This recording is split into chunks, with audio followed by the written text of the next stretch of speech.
Command, this is Guardsman Hannon. Situation report, over. Guardsman Hannon, this is Command. Send sitrep data package at level Omega encryption using Gamma Vox coordinates. The Emperor protects, over. This is Guardsman Hannon. Acknowledged. Data package being sent. The Emperor protects, out. Hi everyone, been a little while since my last update video and I'll endeavour to do one of these consistently every month moving forward.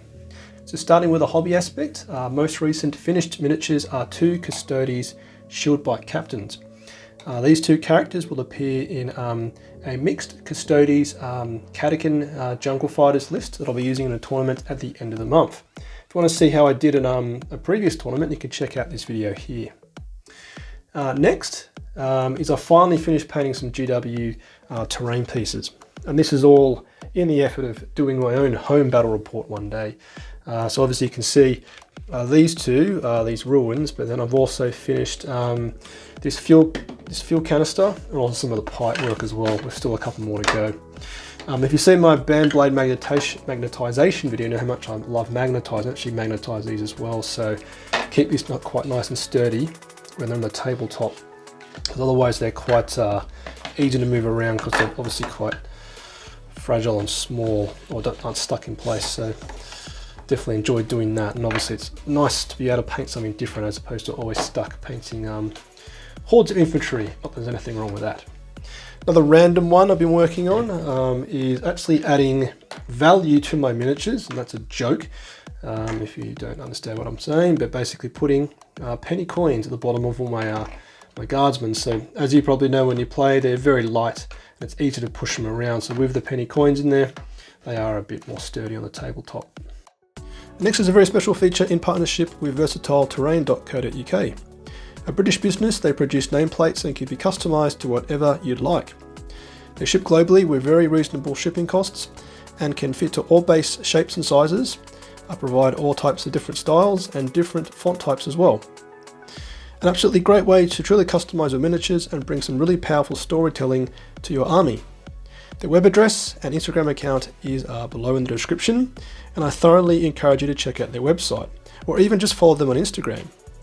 Their Instagram account has got some beautifully painted examples that could really inspire you to name your miniatures as well.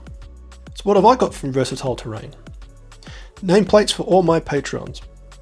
As you know, I've started on the long road to producing high quality battle reports, and I wanted a way to be able to clearly spot my Patrons on the battlefield. I originally thought about using a white marker pen and physically writing them on the base, but my brother-in-law got me onto Versatile Terrain. I've painted them all red to be super easy to spot from a distance, and used a basic font keeping to the theme of a rigid military stencil style. Hope you agree they look awesome, and I really encourage you to check out versatileterrain.co.uk. Right, so on to tactics. I've managed to play a few 1,000-point games against Aldari, bringing some mixed list of Astra Militarum and Inquisition, or Astra Militarum and Custodes. Aldari obviously don't have a new codex yet, so they feel like a fair match-up for Imperial Guard. In two of the games I brought 6 infantry squads, which my opponent struggled to deal with, given there were so many units to kill off. And on the topic of codexes, it's been confirmed that the December releases are going to be Adeptus Custodes and Gene Stealer cults. I'm relatively happy with this, given I also collect Custodes, but I'm super worried about Astra Militarum. Online rumours talk about Tau being first next year, and there's still a lot of other armies waiting on new codexes, so for us Northern Hemisphere based folks, it could be a very long winter. One thing that could keep us going, however, are the new Cadian rules in Warzone Octarius. I haven't bought this book and refused to, given it cost £30 and there's only about, at best, 6 pages of Astra Militarum related content. At first glance, there doesn't seem to be anything that's going to revolutionise the Cadians. However, I am planning to give them a go in my next battle report. And finally, the lore. I've listened to the Devastation of Baal, which describes the Blood Angel successor chapters returning to their birth world to defend against a Tyranid horde. It even has a Chaos Demon appearing to make things worse. I've also listened to Dark Imperium Plague War, which pits Robuto Guilliman against his traitor brother Primarch Mortarion. My favourite part is the explanation of the Nurglings, who are portrayed as little giggling monstrosities, going about the business of finding any organic material to throw into a pot to help conjure up some Nurgle demon. This is probably why GW even launched their own Nurgling plush toy, although I don't think the backstory would appeal to many parents. The cool thing, however, in Plague War is the mention of some Imperial Guardsmen and their struggle with the chemical warfare that the Death Guard bring. Not only do they stink, but they bring swarms of insects and gases that corrode weapons, gas mask seals, and reduce the life of lasgun ammunition. Truly hideous stuff, but great for me to listen to, given I recently played against Death Guard. And finally, WarhammerTV. Oh man. I try to stay positive, but here I signed on to a service to see consistent, great animations. Their release schedule is awful. Some weeks are simply no new animations, and they even went as far as doing a filler video analysing the first episodes of Angels of Death. Talk about padding it out.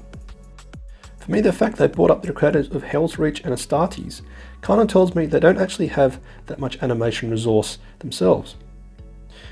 So far we've only had the Hammer and Bolter series being a truly new piece of animation, and I personally love the style, which goes against a lot of other opinions out there. So my recommendation for WarhammerTV is simply wait another 9 months until it fills up with more content, or take advantage of the Warhammer Day 2-week free access pass, although you're probably only going to need about 2 days to watch all the animations. But anyway, finishing on a positive, don't forget to check out versatileterrain.co.uk for their super cool nameplates, and also don't forget bitsponsor.com and to use the discount code in the description below. Thanks for watching. Patron Platoon, sound off. Lieutenant Mitchell, Colour Sergeant DuPont, Sergeants Brady, Berdal, Gilliam, Merrill, Veteran Gibson, Hall, Lundeen, Witten, Guardsman Combs, Heels, Nitton, Nguyen, Tom, Tonkin.